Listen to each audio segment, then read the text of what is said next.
First up to the stage, your first comedian is Mr. Andy Pollack. Yeah.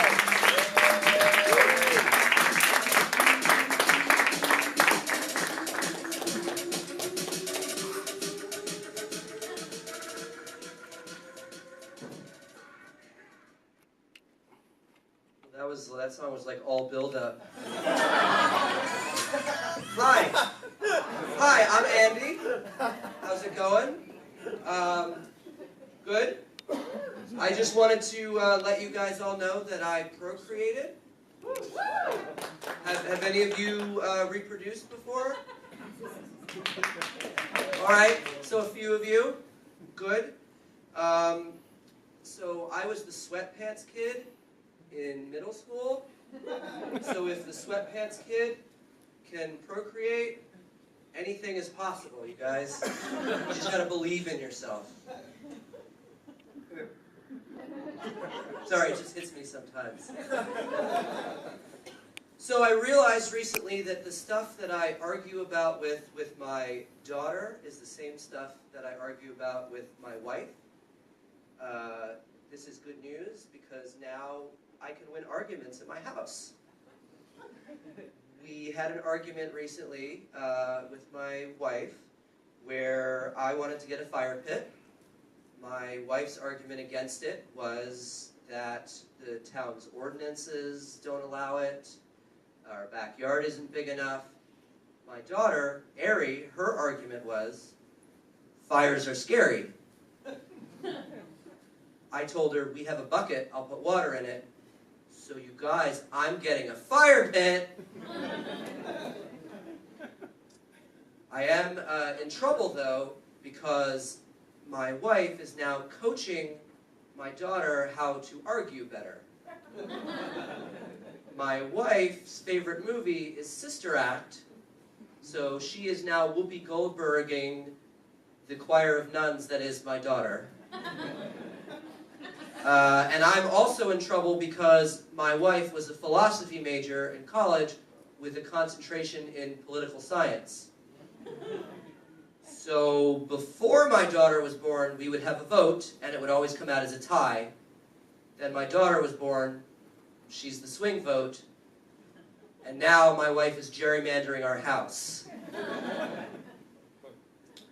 For example, so a recent argument was, I'm walking with my daughter, and I say, Ari, this street is busy, hold my hand.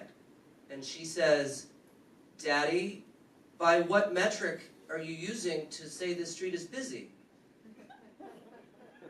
I'm like, Ari, you're 6.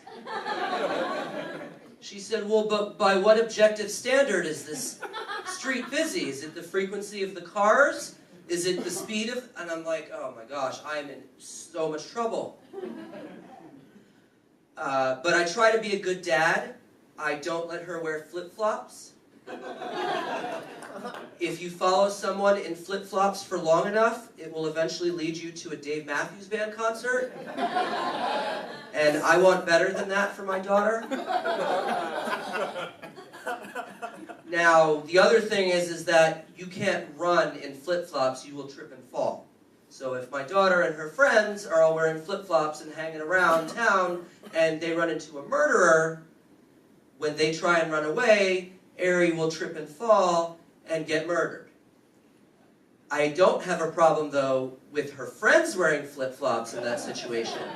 In fact, at her last birthday party, we gave out flip-flops in their goodie bags. So now, when they run away, her friends will trip and fall, and the murderer will, as murderers do, stop and murder them, and Ari will keep on running. And that's what you have to do if you've procreated and want them to procreate themselves later on. But it's exhausting because, let me tell you about my favorite dream that I had. So I go to sleep and I'm dreaming that I'm in a house party, like a college house party, keg of Keystone Light, you know, all that. And I walk upstairs and I find a bedroom and I get into bed and I go to sleep. Because I'm so tired all the time that my favorite dream is one in which I'm already asleep and I go and find a bed and take a nap. Recently, my daughter, Ari, we were in the garage, and I said, Ari, you have to buckle your seatbelt, please. And she said, I can't, it's dark, it's great. And I said, were you just sarcastic? Because I'm sarcastic, and it, you know, I was like, oh my gosh, that's my proudest parenting moment.